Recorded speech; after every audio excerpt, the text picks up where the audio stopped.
I've moved on. The money's mine. The house is mine. Good luck over there. I stared at the email on my laptop screen, the words blurring slightly in the harsh fluorescent light of the communications tent. Around me, the constant hum of generators and distant radio chatter filled the air at Forward Operating Base Lightning in Afghanistan. The smell of dust and diesel fuel hung heavy, but none of that registered. All I could focus on were those 17 words that had just shattered my world. My name is Lauren Bishop. I'm 35 years old, a captain in the United States Army, and I was halfway through my third deployment when my husband decided to destroy our marriage via email. The casual cruelty of it hit me like a physical blow. Not even a phone call. Just a cold, calculated message sent while I was 7,000 miles away, serving my country. I scrolled down to see the attachments. Divorce papers. Bank statements showing our joint savings account had been drained. $38,000 gone. Photos of a young blonde woman lounging in what looked suspiciously like my living room, her feet propped up on the coffee table I had saved for months to buy. The injustice burned in my chest. For 6 months I had been sleeping in a concrete bunker, eating meals ready to eat, and dodging mortar fire while Eric lived it up with his new girlfriend in the home I had worked years to afford. Every dollar in that account had been earned through blood, sweat, and sacrifice. Night shifts at the base hospital before my deployment. Extra training courses that meant months away from home. Military pay that I had carefully saved while Eric bounced between part-time jobs and grand schemes that never panned out. The woman in the photos looked barely old enough to drink. 22, according to the email signature that identified her as Brittany Hart, future Mrs. Bishop. The audacity was breathtaking. She was wearing my jewelry, sitting on my furniture, probably sleeping in my bed. But as I read the email a second time, something shifted inside me. The initial shock gave way to something colder, more calculating. Eric had always underestimated me. He saw the woman who cooked his dinner and did his laundry, not the soldier who had survived 3 combat deployments and earned a Bronze Star for valor. He had made a critical error in judgment, and as the rage settled into icy determination, I realized he was about to learn exactly who he had married. I closed my laptop and walked outside into the Afghan night, the stars brilliant overhead in a way they never were back home. This was far from over. The next morning brought the familiar routine of deployment life, but everything felt different now. As I went through my duties at the base medical facility, treating everything from routine checkups to combat injuries, my mind kept circling back to Eric's betrayal. The other soldiers noticed my distraction. "You okay, Captain?" Staff Sergeant Martinez asked as we prepped for the morning briefing. "You seem off today." I forced a smile. "Just tired. Long night." But it wasn't tiredness. It was the peculiar clarity that comes when someone you trusted completely reveals their true nature. Eric and I had been married for 8 years, together for 10. We met when I was a young lieutenant, fresh out of officer candidate school, and he was working at a sports bar near Fort Campbell. He was charming, funny, and seemed to understand the demands of military life. Or so I thought. Looking back, the warning signs had been there for years. The way he always seemed to have excuses when bills were due. How he would disappear for hours without explanation, claiming he was job hunting or meeting with potential business partners. The gradual shift from supportive spouse to someone who resented my career, my deployments, my success. During my first deployment to Iraq, he had been the perfect military spouse. Care packages, daily emails, promises to hold down the fort. By my second deployment, the communications had become sporadic, filled with complaints about how hard his life was while I was gone. This time, I had barely heard from him at all. I should have seen it coming. The signs were all there in hindsight. The way he had pushed me to add his name to all our accounts before this deployment, claiming it would make managing finances easier while I was gone. How he had insisted on handling all the household finances because my military schedule was too unpredictable. The gradual isolation from my friends and family, always with reasonable excuses about why we couldn't visit or why they couldn't come over. What Eric didn't know, what he had never bothered to learn, was that military spouses like me don't survive 3 deployments without learning to plan for the worst. We don't trust blindly.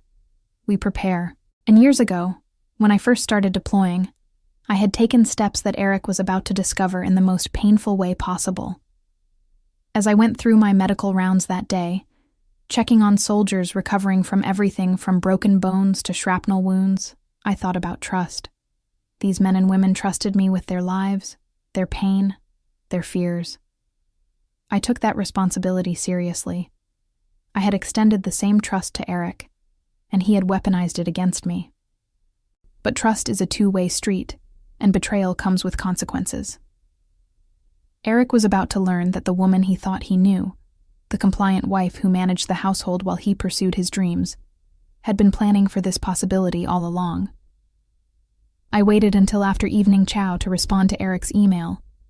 The mess tent had emptied out, leaving just a few soldiers playing cards in the corner and the ever-present sound of helicopters coming and going from the landing zone.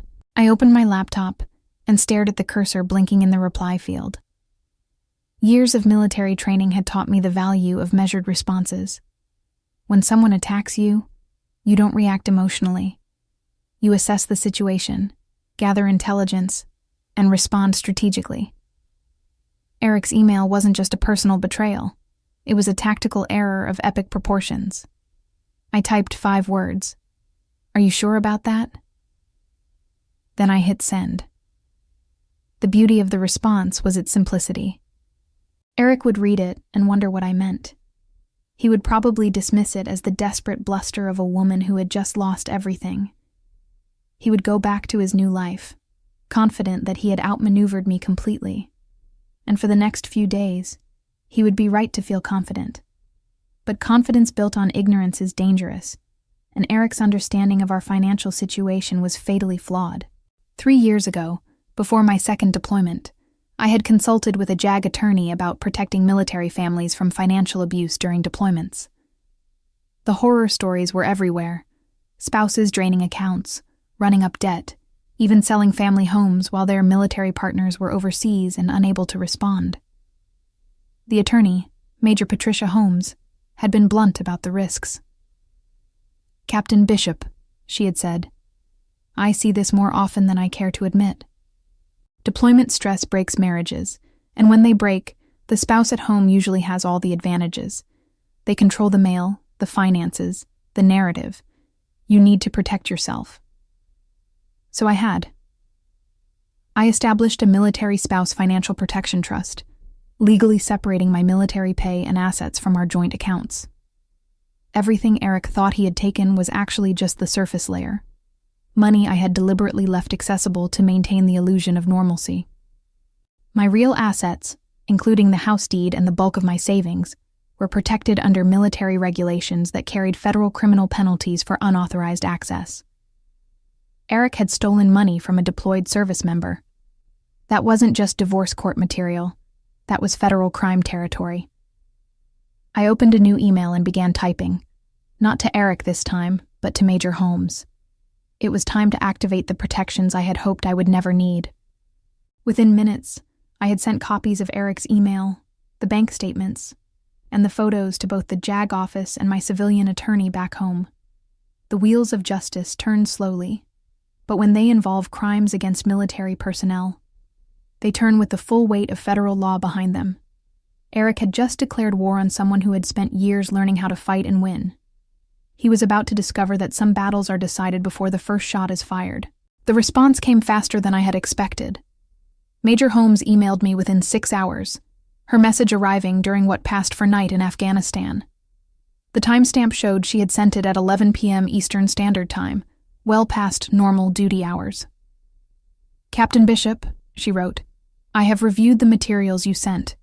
We are implementing immediate protective measures under the Service Members Civil Relief Act. I have already contacted federal authorities regarding the unauthorized withdrawal of funds from accounts protected under military spouse protection statutes. Additionally, I am coordinating with your civilian attorney to freeze all assets and prevent further financial damage. Stand by for updates." I leaned back in my bunk, a smile tugging at the corners of my mouth for the first time in days. Eric had no idea what was about to hit him. The Service Members Civil Relief Act wasn't just military bureaucracy. It was a federal law designed to protect deployed service members from exactly the kind of financial predation Eric had just committed. Violating it carried serious consequences, including criminal charges and mandatory restitution. More importantly, it meant that everything Eric thought he had gained was about to be reversed. Over the next 48 hours, emails began flowing in from my legal team. The civilian attorney, Rebecca Chen from Morrison & Associates in Clarksville, Tennessee, was particularly thorough in her updates. "Lauren," she wrote, "I wanted you to know that we have obtained emergency court orders freezing all accounts that Eric accessed without authorization. The bank records show that the withdrawals began 3 weeks ago, well within the time frame covered by your deployment protection orders. We have also confirmed that the house deed remains solely in your name, as the trust documents specified. Eric never had legal authority to claim ownership." The next email was even better. "Additionally, I have been in contact with the local sheriff's department. The house has been secured, and all unauthorized occupants have been removed. Your neighbor, Mrs. Patterson, has been keeping an eye on the property and reports that Eric and his girlfriend were quite surprised by the law enforcement visit yesterday morning." I could picture it perfectly. Eric, probably still in his pajamas, answering the door to find deputies with court orders, the look of confusion giving way to panic as they explained that he was living in a house that didn't belong to him, that the money he had spent belonged to a deployed service member, and that his actions constituted multiple federal crimes. The girlfriend, Brittany, had probably been even more shocked. 22 years old and suddenly facing the reality that her sugar daddy was actually a criminal who had been living on stolen money. I wondered how long it had taken her to pack her bags. But the most satisfying email came from Major Holmes herself, updating me on the criminal investigation. "Captain Bishop, the FBI Financial Crimes Division has accepted the case due to the interstate nature of the crimes and the federal military protections involved. Agent Martinez will be the lead investigator. Eric Bishop is being charged with wire fraud, theft from a government employee, and violations of the Service Members Civil Relief Act. Each charge carries significant prison time and mandatory restitution. The agent wanted me to tell you that this is one of the clearest cases of military spouse financial abuse she has seen." I closed my laptop and stepped outside into the Afghan night. The desert air was crisp and clear, with the kind of silence you never get in populated areas. For the first time since receiving Eric's email, I felt truly calm. Eric had thought he was so clever. He had probably spent weeks planning this, timing it for when I was at my most vulnerable and isolated. He had counted on the distance, the communication delays, the assumption that I was too far away and too distracted by combat operations to respond effectively. He had forgotten that I was a soldier, and soldiers don't just fight battles, we plan for them. 2 weeks later, I received an email that made me laugh out loud in the middle of a briefing. Captain Rodriguez looked at me with concern. "Everything okay, Bishop?" I showed him my phone screen. It was an email from Eric, and the subject line read, "Please call me urgent." The message was a masterpiece of panic and desperate bargaining. "Lauren, I think there's been some kind of mistake. The police came to the house and said I was under federal investigation. They froze all my accounts and said I have to move out. This is insane. I know you're upset about the divorce, but this has gone too far. Can't we work this out like adults? I'm willing to give you half the money back if you call off the lawyers. Please call me as soon as you get this. My phone might be disconnected soon because I can't access my bank accounts. This is ruining my life." The best part was the complete lack of acknowledgement that he had done anything wrong. No apology for the betrayal. No recognition that he had stolen from a deployed service member. Just outrage that there were consequences for his actions. I forwarded the email to Major Holmes with a note. "I assume Eric's panic means the investigation is proceeding smoothly?" Her response was immediate. "Agent Martinez reports that Eric Bishop retained a public defender yesterday. Apparently, no private attorney was willing to take his case pro bono, and all his assets are frozen pending the investigation. The girlfriend disappeared 2 days ago. Her social media post suggests she has returned to her parents' home in Florida and is claiming she had no knowledge of the criminal activity. I almost felt sorry for Brittany. Almost. She was young, and probably genuinely naive about Eric's financial situation. But she had also been perfectly happy to live in my house, wear my jewelry, and post photos of herself enjoying the fruits of my labor while I was dodging bullets in Afghanistan. Ignorance might be a legal defense, but it wasn't a moral one. The military grapevine at the FOB had picked up on my situation, as military grapevines always do. Word had gotten around that Captain Bishop was dealing with a cheating spouse back home, and the response from my fellow soldiers was overwhelmingly supportive. Care packages started arriving with little notes. "Hang in there, Captain. Your military family has your back. Some people aren't worth the uniform." Staff Sergeant Martinez, who had noticed my mood the day I received Eric's original email, pulled me aside after the evening briefing. "Captain, I don't know all the details of what you're dealing with back home, but I wanted you to know that my wife went through something similar during my first deployment. Spouse cleaned out their accounts and moved in with someone else. It nearly destroyed her." "What happened?" I asked. "Military legal helped her fight it. Took 2 years, but she got everything back and then some. The ex ended up doing time for fraud. Military justice doesn't mess around when it comes to protecting deployed families." "How is she doing now?" Martinez smiled. "Remarried to a good man who actually deserves her. Sometimes the worst thing that happens to you turns out to be the best thing that could have happened." As I walked back to my quarters that night, I thought about his words. Eric's betrayal had been devastating, but it had also revealed truths I might never have discovered otherwise. His true character, the strength of my military family, the wisdom of the precautions I had taken years earlier. Most importantly, it had reminded me who I really was.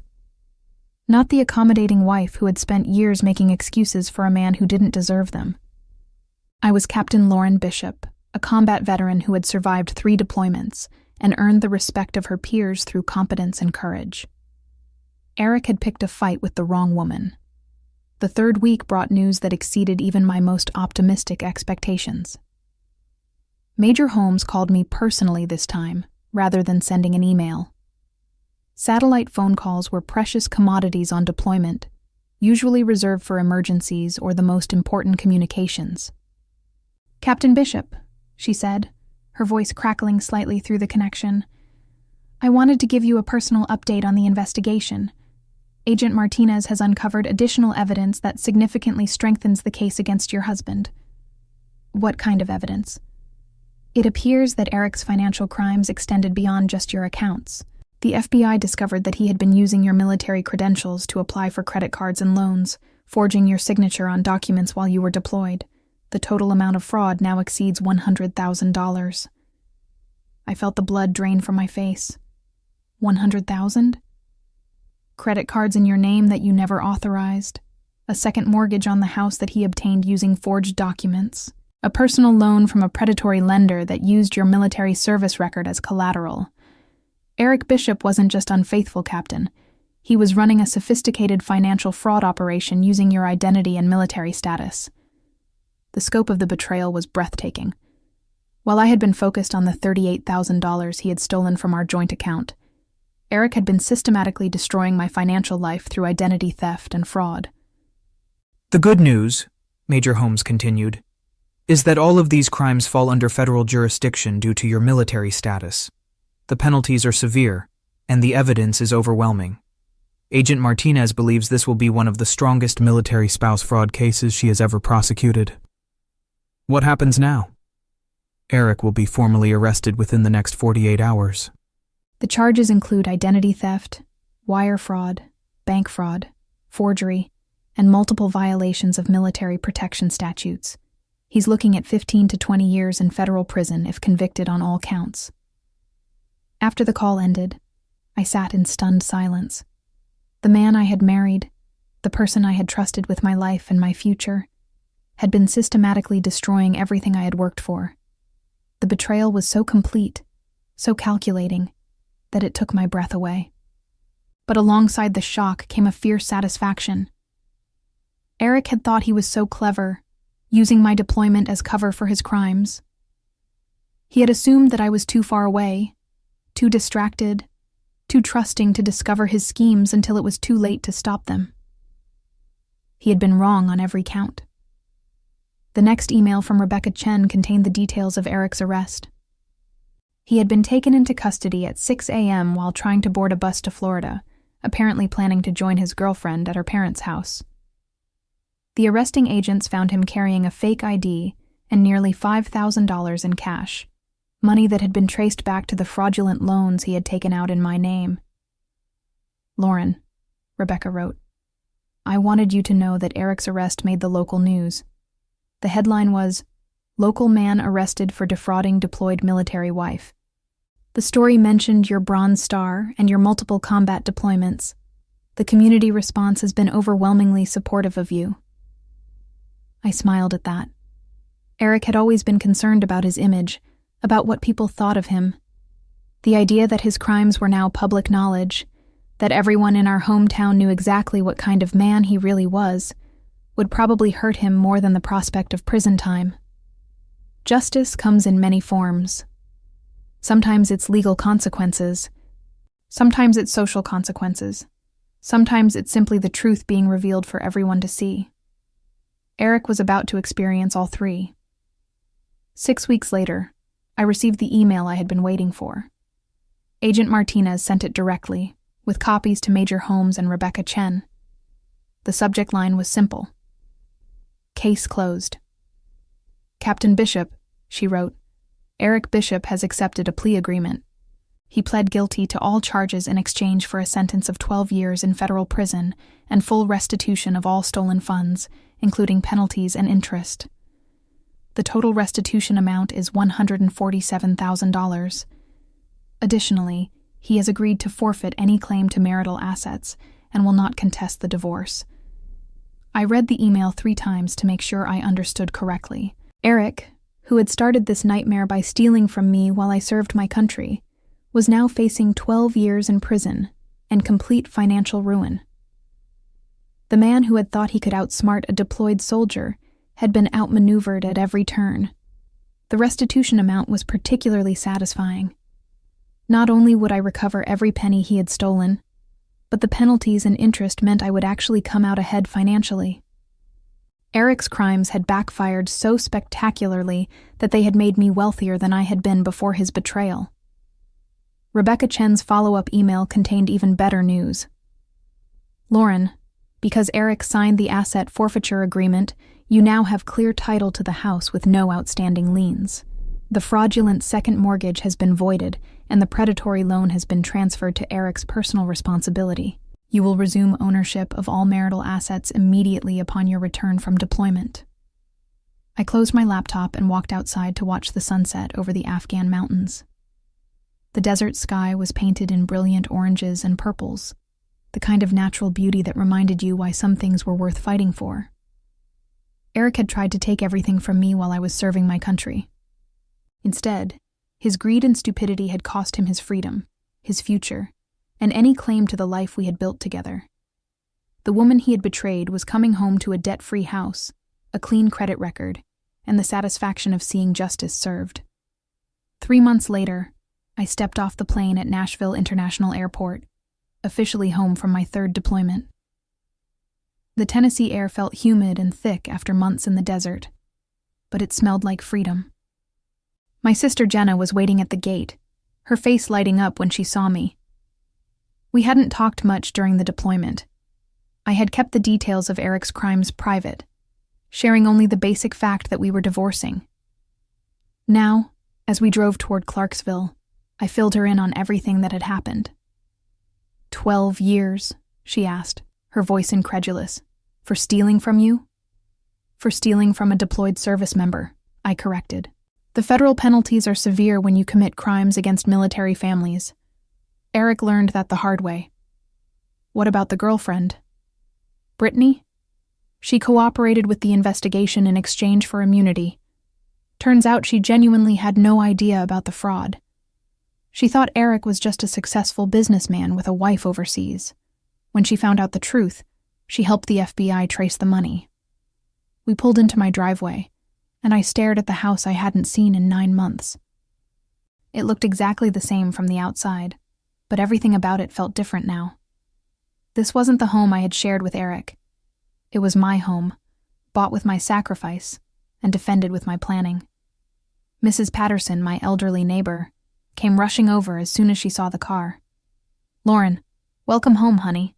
I kept an eye on everything just like you asked. That husband of yours sure made a scene when the police came. I've never seen anything like it. Thank you for watching the house, Mrs. Patterson. I appreciate everything you did. Are you doing okay, dear? This must have been so hard for you." I looked at my house, my sister, the familiar neighborhood where I would now build a new life. "Actually, Mrs. Patterson, I'm doing better than okay. I'm exactly where I'm supposed to be." The revenge I had taken wasn't about anger or hatred. It was about justice, preparation, and the simple truth that actions have consequences. Eric had gambled everything on the assumption that I was too far away and too trusting to protect myself, and he had lost completely. As I walked into my house for the first time as a truly free woman, I reflected on how his betrayal had ultimately revealed my own strength and taught me that sometimes the most devastating revenge is simply letting someone destroy themselves with their own choices.